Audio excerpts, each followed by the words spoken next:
The war had been raging for 3 cycles when Queen Lyria of the Calvex Empire issued her most controversial decree, and every military commander in her fleet received the same order to capture the human called Nathan Cross alive and bring him to her throne world.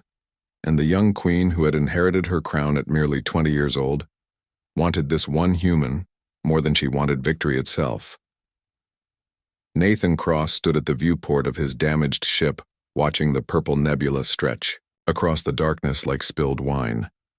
And he knew they were coming for him because he had made himself impossible to ignore, and for 6 months he had been a ghost in their empire, slipping through their blockades, destroying their supply lines, and rescuing human prisoners from their detention centers, and he had become the most wanted human in Calvex space.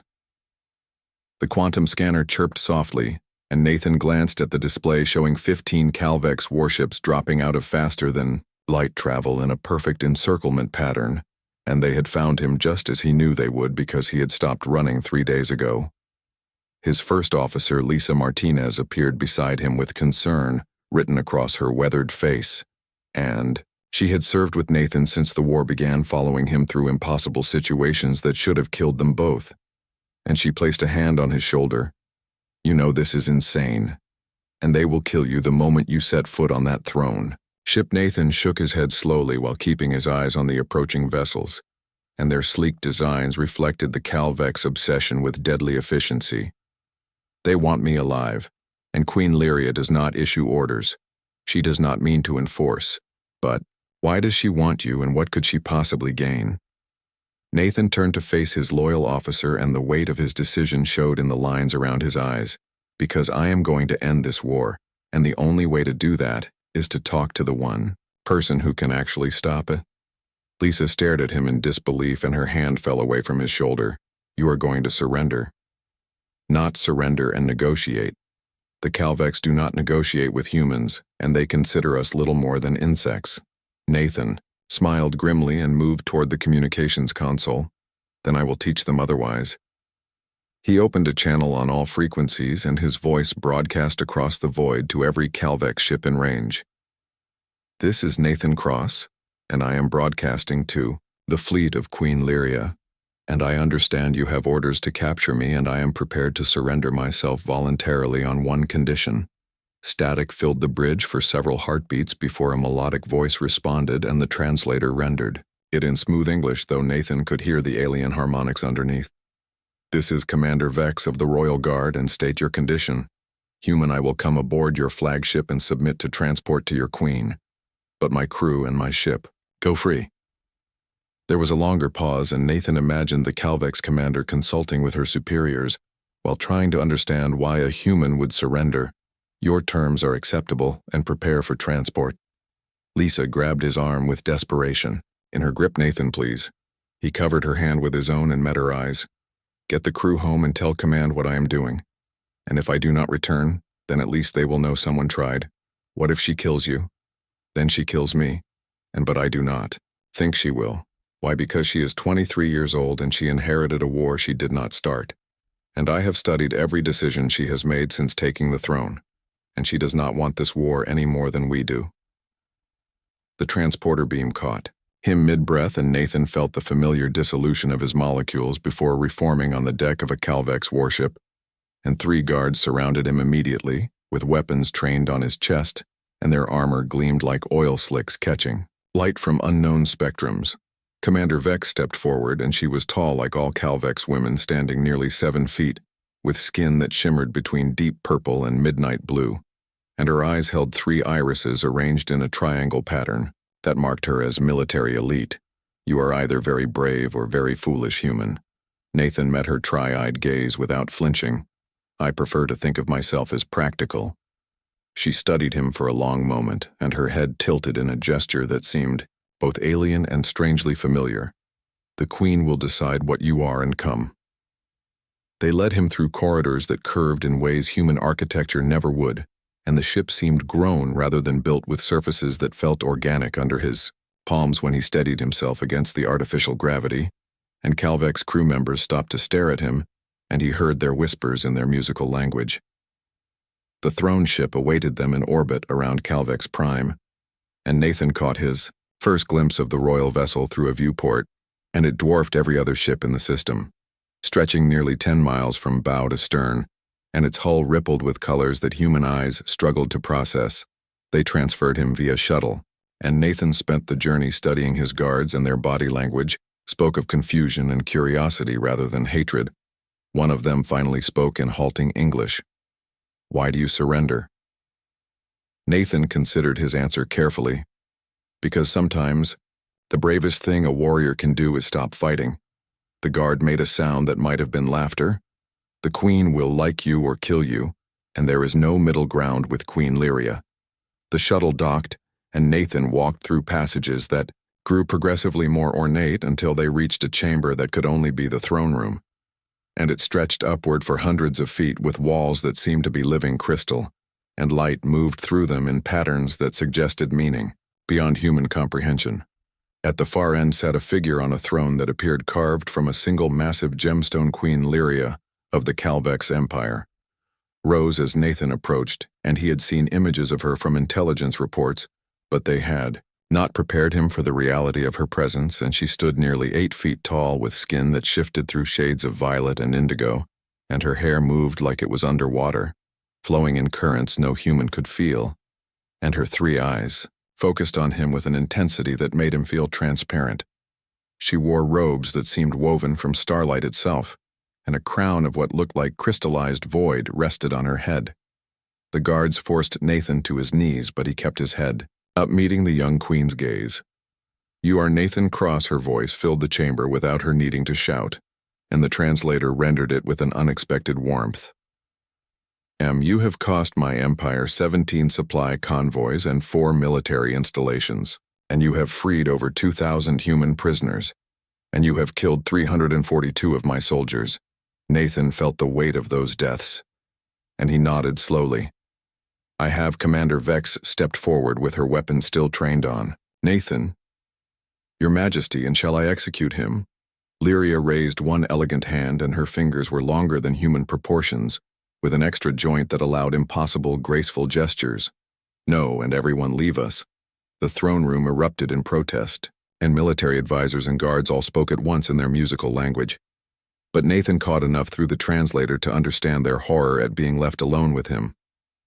Lyria's voice cut through the chaos like a blade. "I am your queen, and you will obey." The chamber emptied slowly and reluctantly, and Commander Vex was the last to leave, and she shot Nathan a look that promised death if he harmed her monarch. The doors sealed with a sound like singing crystals, and Nathan and Lyria were alone. "You may stand." Nathan rose to his feet, and he was aware of how small he was compared to her and how vulnerable, but he kept his posture straight. "Why did you come here?" Nathan took a breath and released it slowly. "Because you are 23 years old, and you have been queen for 3 cycles, and you inherited a war that your mother started.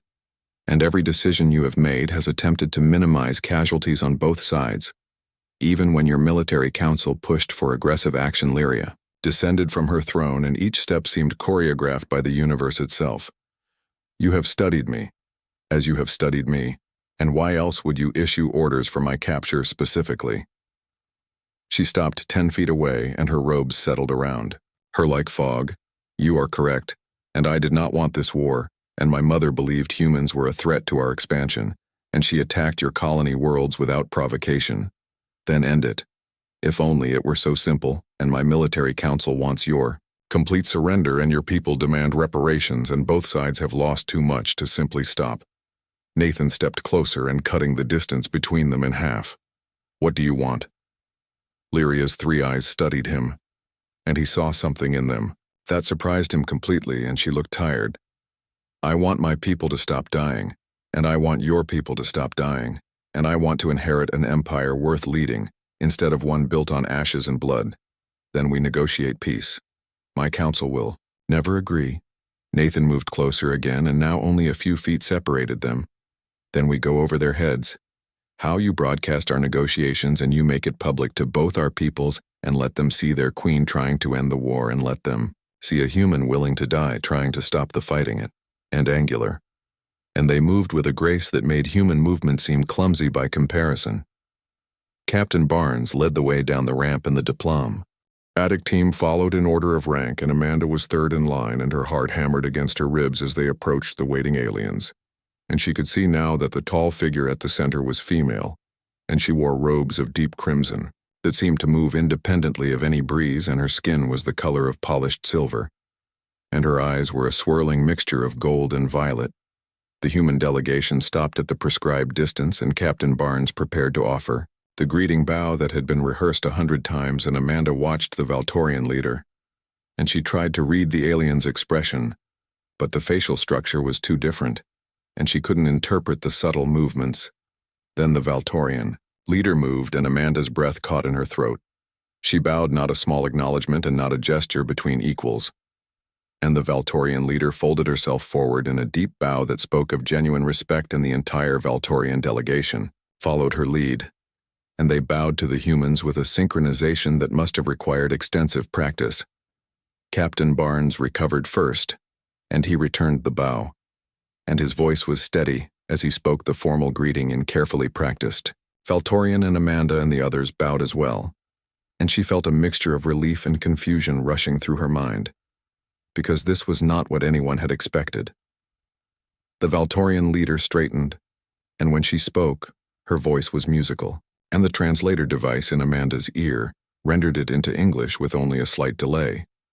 "I am Commander Kelthara of the Valtorian Science Directorate, and on behalf of the High Council, I welcome humanity to Caltheron, and we have waited long for this meeting, and we honor the courage it took for your species to reach across the stars."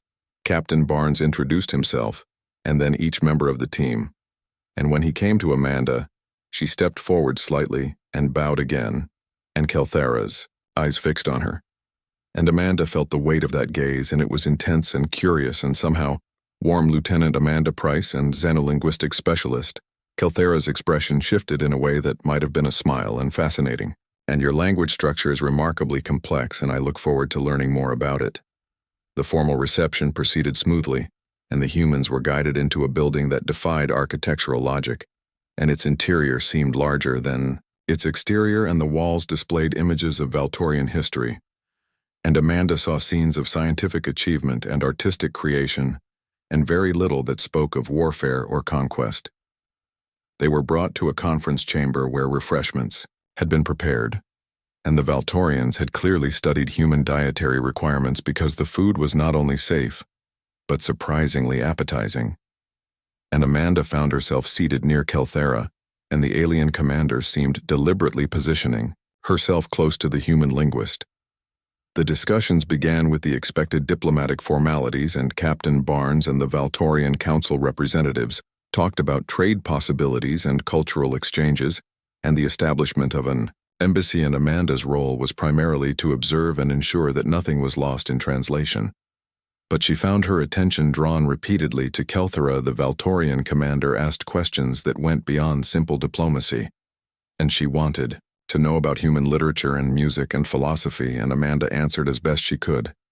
And she found Kelthara's curiosity infectious, and the conversation flowed more naturally than she had expected as the formal meeting concluded. Kelthara approached Amanda directly, and the translator could not quite capture the nuance in her voice when she spoke. "Lieutenant Price and I would consider it an honor if you would walk with me through the botanical gardens, and there are concepts I wish to discuss that are difficult in a formal setting." Amanda glanced at Captain Barnes, and he gave a small nod of approval, and she turned back to Kelthara. "And of course, Commander, and I would be honored." The gardens were on an upper level of the complex, and they covered several acres, and they contained plants from dozens of worlds, and the variety of colors and forms was overwhelming. And Kelthara walked beside Amanda along paths made of something that looked like glass, but felt soft beneath their feet. "He must tell you something that may surprise you." And Kelthara's voice was softer now and more personal. "And the bow we offered when you arrived was not mere protocol." Amanda listened carefully, and I had wondered about that. "And our briefing suggested that Valtorians do not bow to those they consider inferior. We do not." And Kelthara stopped walking and turned to face Amanda fully. "And Lieutenant Price, and humanity is not inferior to us, and in some ways you exceed us greatly, and that is why we have sought this contact.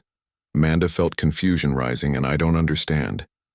And your technology is clearly far more advanced than ours, and your civilization has existed for thousands of years longer. Kelthera made a gesture with her hand, and it might have been the equivalent of a human shrug, and technology is merely tools, and Lieutenant, and civilization is only structure. And what matters is what a species does with what it has, and humanity has accomplished something that most species never achieve. What is that you have remained kind? The word hung in the air between them, and Amanda wasn't sure she had understood correctly. And Ken Kelthera began walking again, and Amanda fell into step beside her. And most species that develop space travel do so through competition and conflict, and they reach the stars because they have conquered their own kind.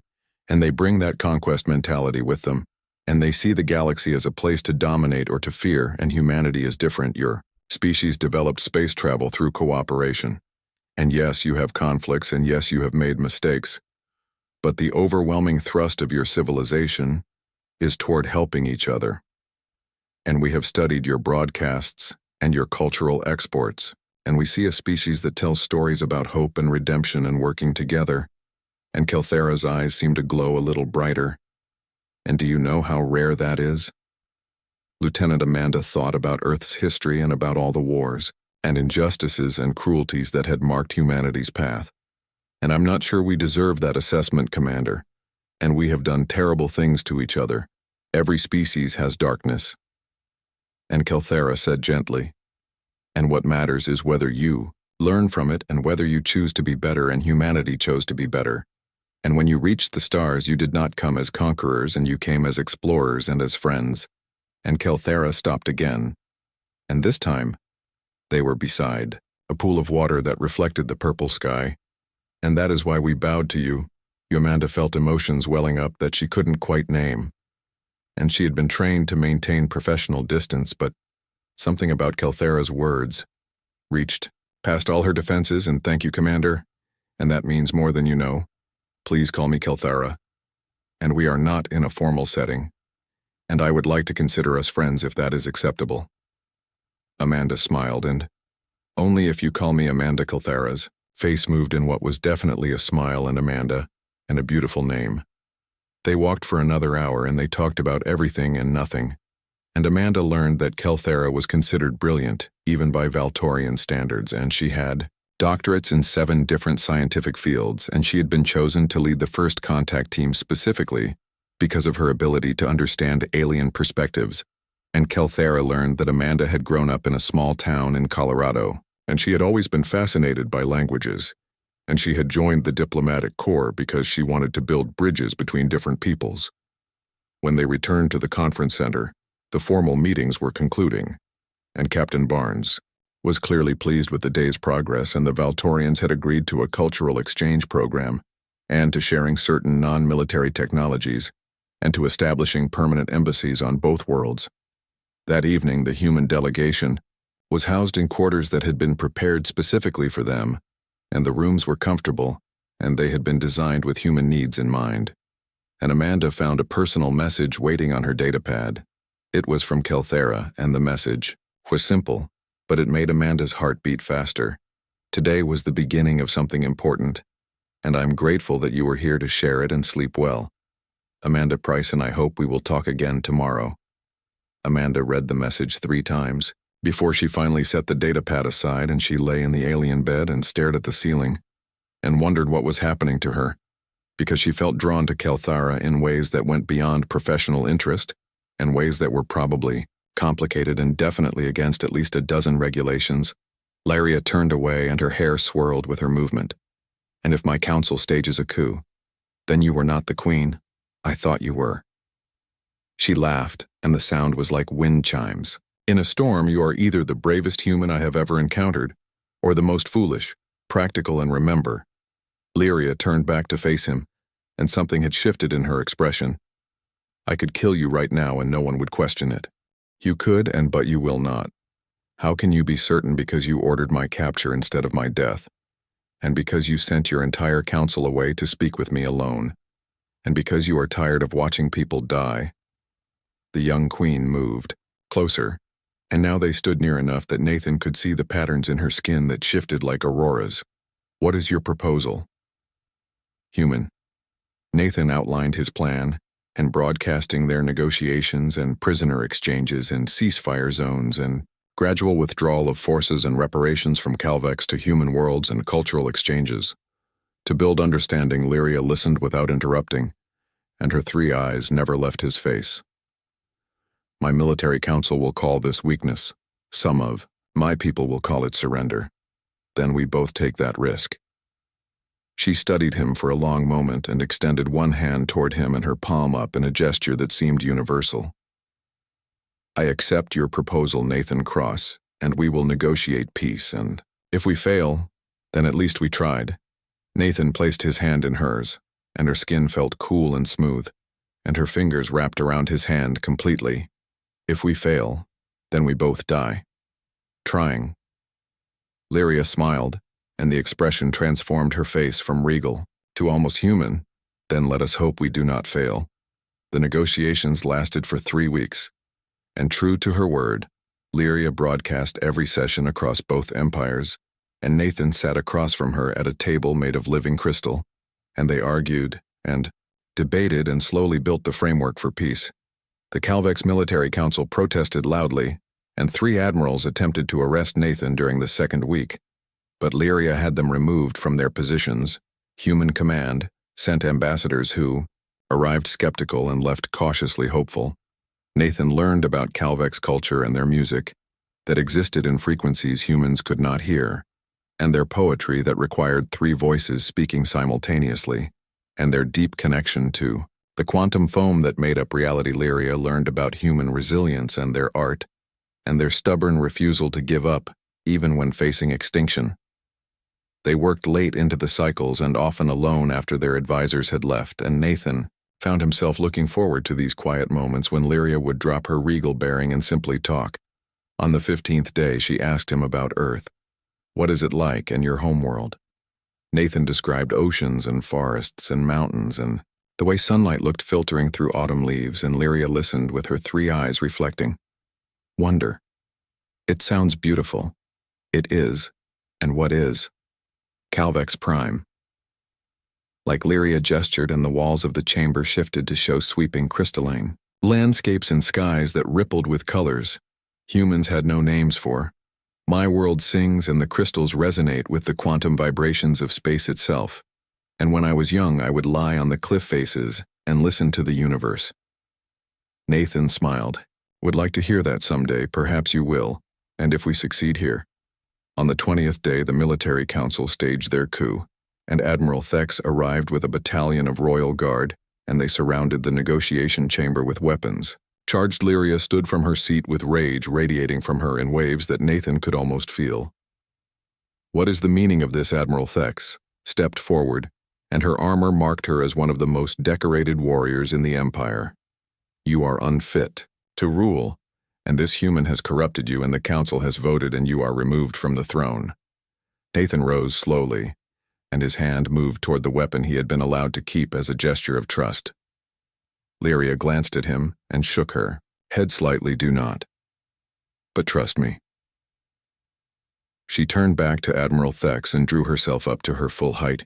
You believe you can remove me? The council has voted. The council does not have that authority. And I am queen by right of birth and by the laws written by our founders, and you have no power to remove me. Then we will take that power. Lyria laughed, and the sound echoed through the chamber. You can try. She raised her hand, and the walls of the chamber came alive, and the living crystal responded to her in ways Nathan had never seen, and it flowed like water and wrapped around the soldiers holding them. Immobile. Admiral Thex stared in shock. How did you think the throne ship was merely symbolic, and it responds to the royal bloodline and to me alone? And you have committed treason. Thex, and the punishment is death. Nathan stepped forward and placed a hand on Lyria's arm. Wait, she turned those 3 eyes on him. They tried to kill us both, I know. But killing them makes us no better than those who started this war, and show them mercy and prove that you are the queen. They need. Lyria held his gaze for a long moment and then nodded slowly. You are right. She turned back to the imprisoned soldiers. You are all stripped of rank and exiled from my empire, and you will be placed on a ship with supplies and sent to the frontier, and if you return you will die. The crystal released them, and they fled. Admiral Thex remained, and her expression showed something between shame and defiance. I believed. I was protecting the Empire by prolonging a war we cannot win, and by sacrificing more lives for pride. What would you have me do? Learn and go to the frontier worlds and help rebuild what this war destroyed? Admiral Thex bowed her head, and when she left, Nathan could see tears on her face. The negotiations concluded on the 25th day, and both empires signed the Treaty of Cross Prime, named for the human who had walked voluntarily into the throne room of his enemy. Prisoner exchanges began immediately, and Nathan watched as thousands of humans and Calvex returned to their homes. The war ended not with a final battle, but with a broadcast showing Queen Lyria and Nathan Cross shaking hands. Nathan prepared to return to human space, and his ship had been repaired and his crew waited for him. But he found himself reluctant to leave. Lyria met him at the shuttle bay, and her expression was carefully neutral. So you return to your people? I do, and my work here is done. Is it? Nathan turned to face her fully. What do you mean? You negotiated peace between our peoples, and you showed me that humans are more than I believed, and you have become something unexpected. What is that? A friend. Nathan felt something in his chest tighten. I consider you a friend as well. Then perhaps you will return someday. Perhaps, and if your people will have me, you will always be welcome in my empire. Nathan Cross. He boarded the shuttle and watched through the viewport as Calvex Prime shrank into the distance, and Lyria stood on the dock until he could no longer see her. Lisa greeted him with a fierce hug when he returned to his ship. We thought you were dead. I came close and several times. What now? Now we go home and help rebuild. The shuttle bay doors closed, and Nathan's ship turned toward human space, and behind them the Calvex Empire did the same. And for the first time in years, the borders were quiet. 6 months later, Nathan received a transmission from Lyria. The message was simple, and she had established cultural exchange programs, and the first group of humans would arrive on Calvex Prime in 3 cycles, and she asked if he would lead them. Nathan accepted without hesitation. He returned to Calvex Prime with 50 humans and teachers and artists, and scientists and engineers, and they were greeted by Lyria herself, who had descended from her throne to meet them personally. She approached Nathan with that same elegant grace he remembered. Welcome back. Nathan, Cross, it is good to be back. Come, and I have much to show you. She led them through the crystalline cities and introduced them to Calvex culture and music and art and science, and Nathan watched as the two peoples began to understand each other. Late one cycle, Nathan and Lyria stood on a cliff face watching the triple moons rise over the singing crystals. Can you hear it? Nathan closed his eyes and listened, and at first he heard nothing. But then something emerged, and a vibration that seemed to come from everywhere and nowhere. Think so. The universe sings, Nathan, and my people believe that all matter is simply frozen music. That is beautiful. Lyria turned to look at him, and her 3 eyes reflected the moonlight. I'm glad you came back. So am I. Why did you? Nathan considered the question carefully. Because the work is not done, and because peace requires maintenance, and because I wanted to see you again. Lyria's expression softened, and she reached out and took his hand.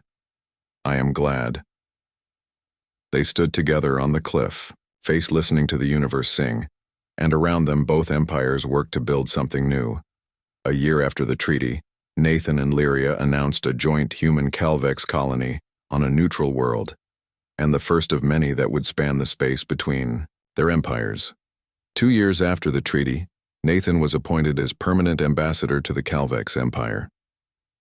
3 years after the treaty, Lyria proposed a union between human and Calvex governments, and a federation that would combine their strengths and protect both peoples, and the proposal passed by overwhelming majority in both governments. 5 years after the treaty, Nathan and Lyria stood together at the inauguration of the Federation, and she as its first chancellor, and he as her second, in command. The young queen who had inherited a war she did not want had become the leader who built a lasting peace. The human who had walked voluntarily into her throne room had become the bridge between two peoples, and together they proved that sometimes the bravest act is not to fight but to extend your hand to your enemy. The war that had claimed millions of lives ended. Not with weapons, but with words. The peace that followed was not perfect, and there were those on both sides who resented the union and who called it betrayal and who worked to undermine it. But Nathan and Lyria stood firm, and they built institutions that outlasted their critics, and they showed both peoples that cooperation was stronger than conflict. 10 years after the treaty, Nathan stood once again on the cliff face of CalvexPrime and Lyria beside him, and they were older now with lines that spoke of the weight they carried. Do you ever regret it, and what you did? Nathan considered the question and looked out at the crystalline landscape. Walking into your throne room, yes. Never and not once, even when it was dangerous. Especially then. Lyria smiled and took his hand. You are a strange human, Nathan Cross, and you are a remarkable queen. Lyria. We did something good here. We did something necessary, and the good was just a bonus. She laughed, and the sound was still like wind chimes. I am glad you surrendered that day. I did not surrender, and I negotiated semantics, important ones. They stood together watching. The moon's rise and the universe sang around them, and two peoples who had been enemies learned to be friends and then family. The young queen who had ordered his capture, and the human who had walked into her throne room voluntarily, and together, they changed the galaxy. And their story became legend and told to children of both species as proof that peace was always possible. If someone was brave enough to take the first step, Nathan Cross had taken that step and walked into the throne room of his enemy, and Queen Lyria had taken the risk of trusting him. And from that single moment of courage, a new age was born. The war was over, and the peace would endure, and the human and the queen remained friends until the end of their days in building together what neither could have built alone.